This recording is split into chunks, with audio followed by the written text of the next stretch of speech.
Howdy everyone, Matt here. Let me ask you a question. Did you come to CSM this year? Or are you thinking about going to CSM sometime in the future?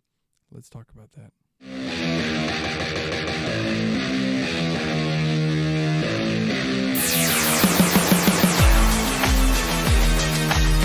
So let me introduce myself. My name is Matt. I am Matt the PT, coming at you with another video on another topic of something in the physical therapy world.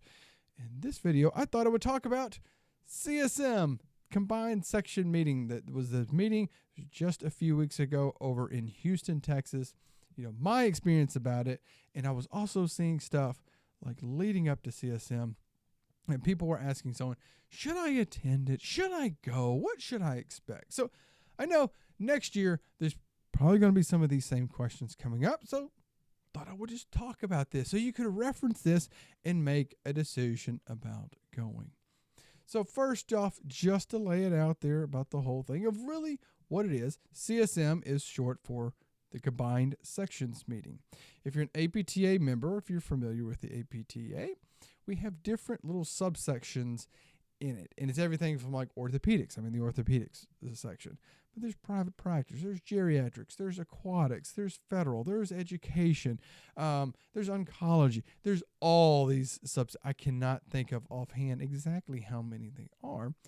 But this is just a big conference where all these different sections come together for lectures. That's a big part of it. There's also an exhibit hall. And it's just a time that we all get to come together. So it's typically held in February, so right around there. So yes, I know it's a cold time of year on that. I don't know why they hold it. We always speculate that it's probably just easier to get these convention halls when it's kind of like an off time of year. So yeah, if you're going around February, not a lot of stuff going on in February. You don't have to worry about trips. I can see where these things are going to jack up their prices more in the summer months. Also, if you're like me with the clinic, usually in the beginning of the year, you see a little dip in visits. So it could be a little easier getting off. So I don't know why they do it. I'm not in charge of it. So whatever. And registration for it typically starts up around the fall, around October, November. That's when the early bird registration starts up. So just be on the lookout. If you're looking on that, be on the lookout. That's when that starts. But there are, like I said, 3 things that I really want to share about the whole experience of it, and just to I just want to talk about it. And the first one is the expo hall.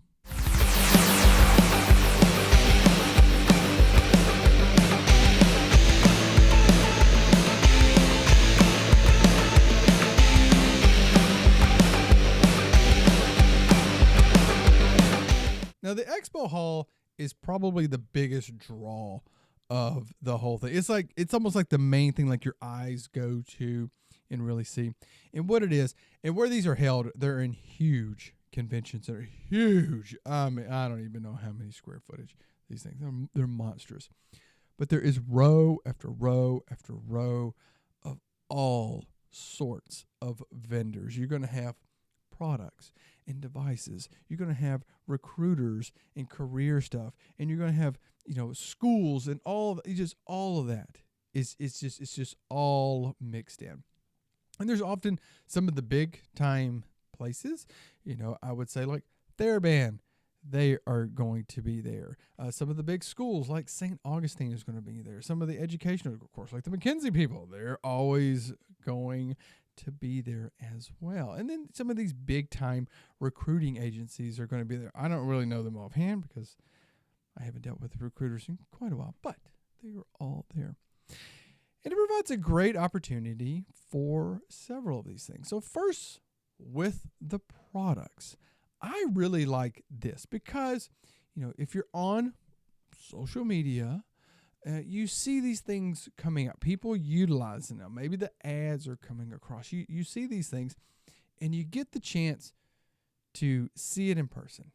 You can often try it out. You can hop on it. You can put it in your hands. You can actually experience it of what it's like to actually use said device, machine, or whatever. So that's a really, really great opportunity. You also get a chance to see new things that are coming out. There's sometimes some smaller vendors that are developing stuff, and they'll come here and you get a chance to say, oh, this is maybe an advancement on what is already out there.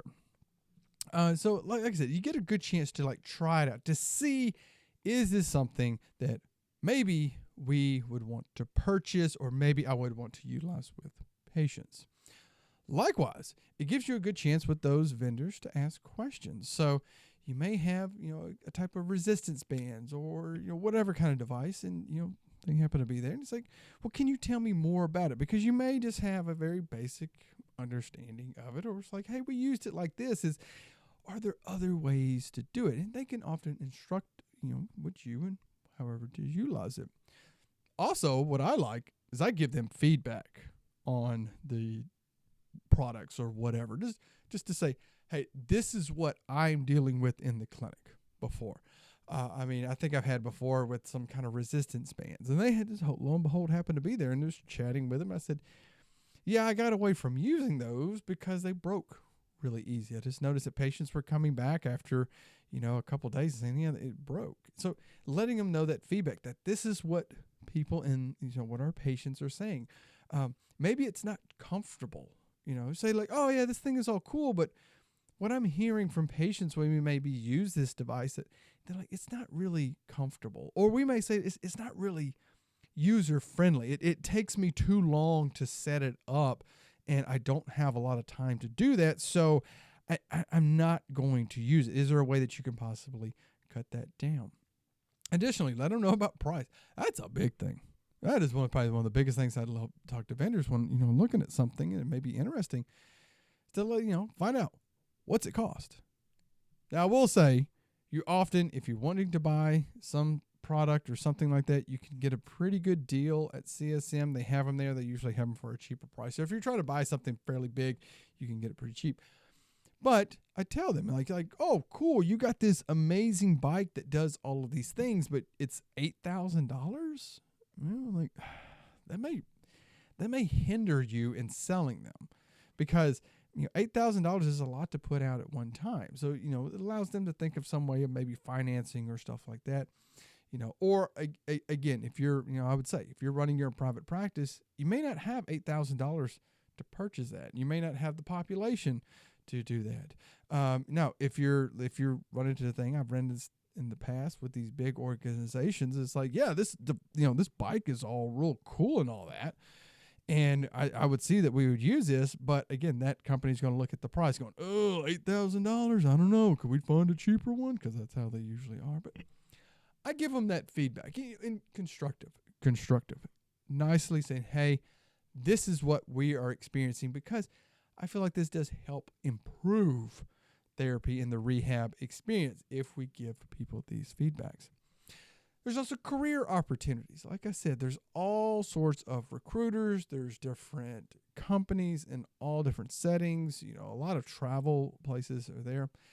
So if you're in somebody's happen to be looking like, hey, maybe I'm moving, maybe I'm wanting a change of scenery and, the way that I practice.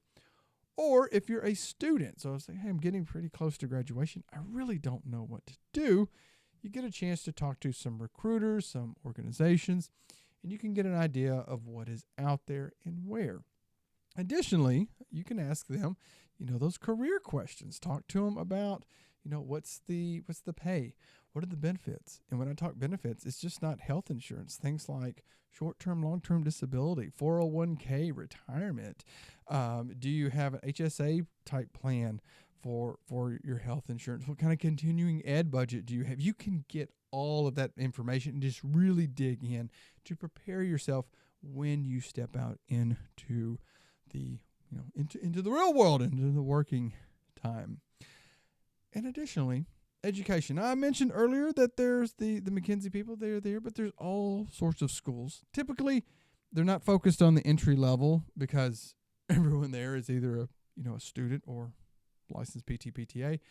So they have the the higher education. So maybe you're going for a master's or a doctorate in a related field or something along the same lines, or so they are there.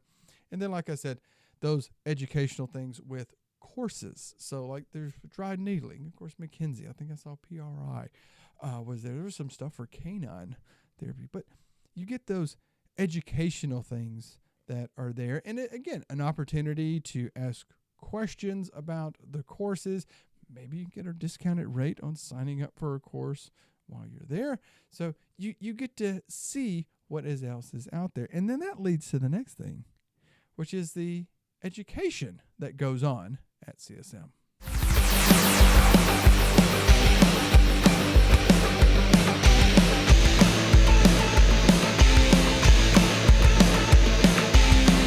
The education kind of takes part in two different things.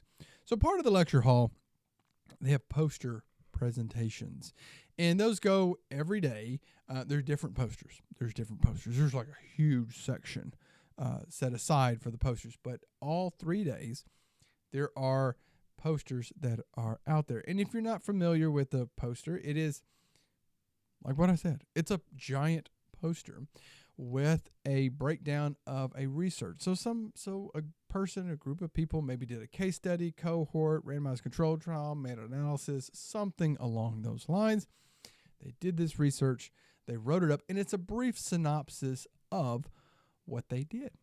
And at certain times of the day, they go stand with their poster, and you can ask them questions. You can read through, see what's coming out, ask them questions, dig down into it. That's always kind of a fun time to kind of just to see what is going on out there. And I can say it can be hard at times to keep up with the research.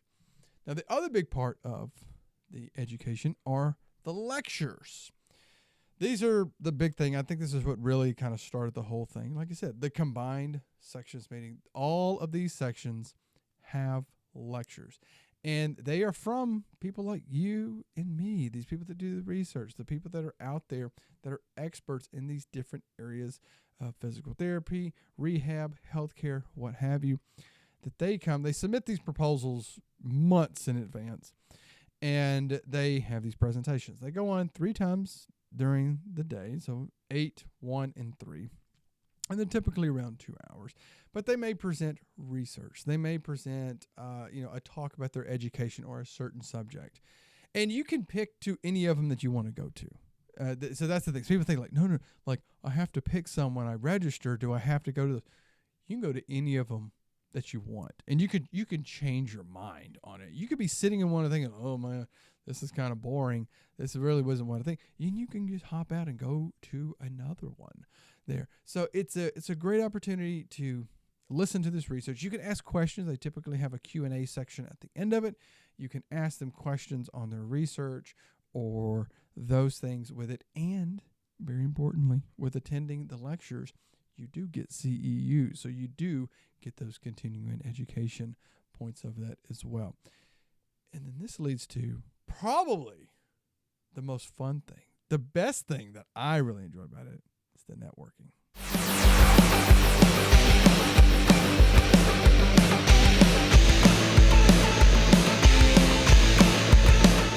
So like I said, this is the biggest meeting of physical therapists in the United States. So roughly I hear every year it's like 15,000 people in one area. And speaking of 15,000 people, if you're enjoying this video, hit that thumbs up button down there below. But 15,000 people with all a shared interest in the profession of physical therapy are all in one spot. So you get an opportunity to talk with so many people. So like I mentioned, when you're going around to those products or those schools or those institutions or whatnot that are education, you can talk with them, you can network, you can ask those questions, because often they're a PT or PTA like you or a student, maybe they can help you with something.